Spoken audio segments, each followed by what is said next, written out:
Hey everyone, Solomon here from Wynn Strength. On today's video, I'll be going over the brand new Pioneer Adjustment Lever Belt Buckle brought to you by Pioneer Leathercraft.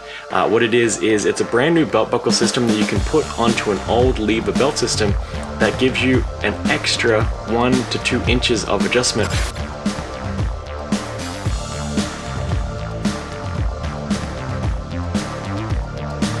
So this Pioneer Adjustment Lever Buckle System, or the PAL, is a brand new piece of equipment from Pioneer Leathercraft, great guys over in Texas.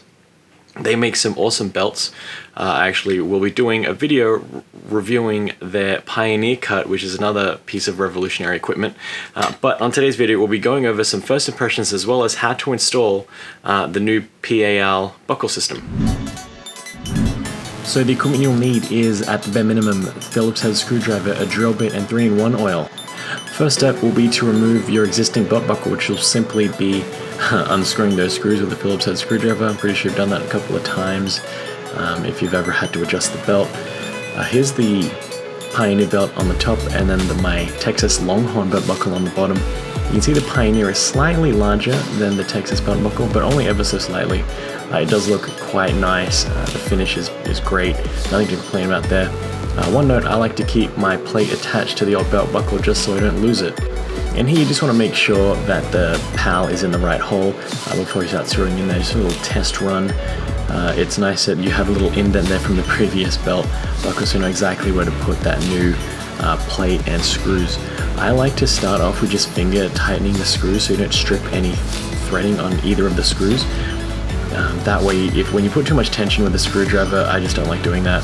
That's just a personal preference. That comes down to anything that I do with a bolt or a screw. I'll start finger tightening and then I will throw in that screwdriver there to lower it down.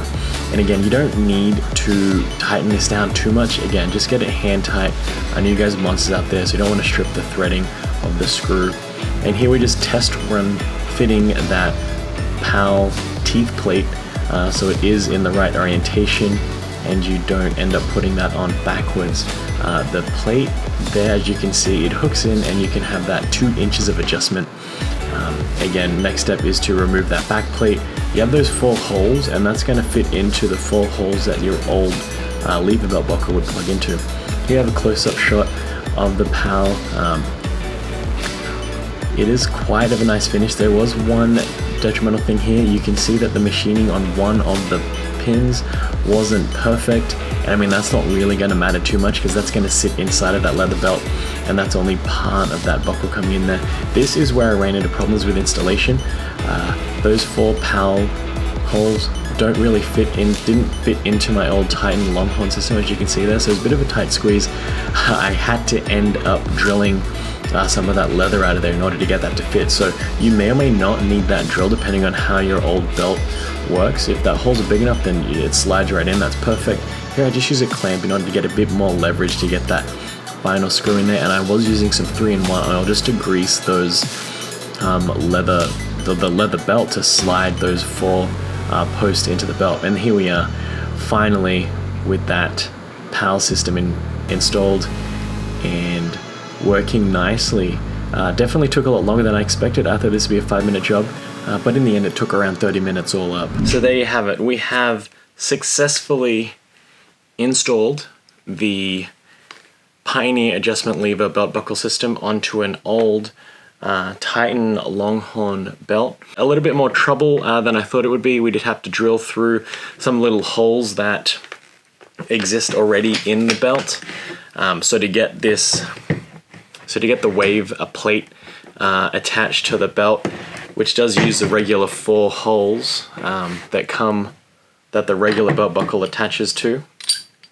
So the regular belt buckle system attaches via 4 prongs that go into that piece. Instead of having to put this directly into the belt, you attach this wave plate to the outside of the belt, and what that allows the PAL system to do is clip into whichever wave setting you want, giving you extra adjustability in how far in and out you would like your belt to be, and it'll lock into place like that.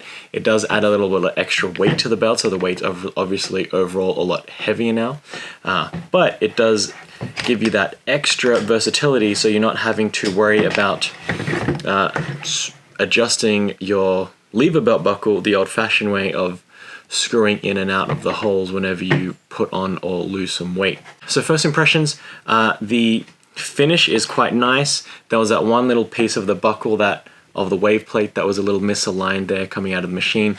But again, it's within the leather system, so you're not really going to notice it, not really that big of a deal.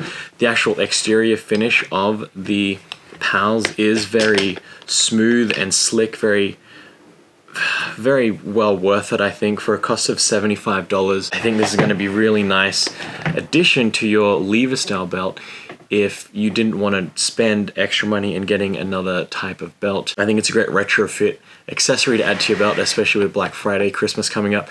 It is a good deal. I will throw a link in the description below so you can pick up one of these for yourself. Highly recommend it. Stay tuned. In about a year, I will be providing my further in-depth review of the system. I am wondering how the wave system holds up when there is tension in place and you're trying to go for a heavy squat or a heavy deadlift. It's a really nice piece of equipment, made really well, American manufacturing at its finest right here.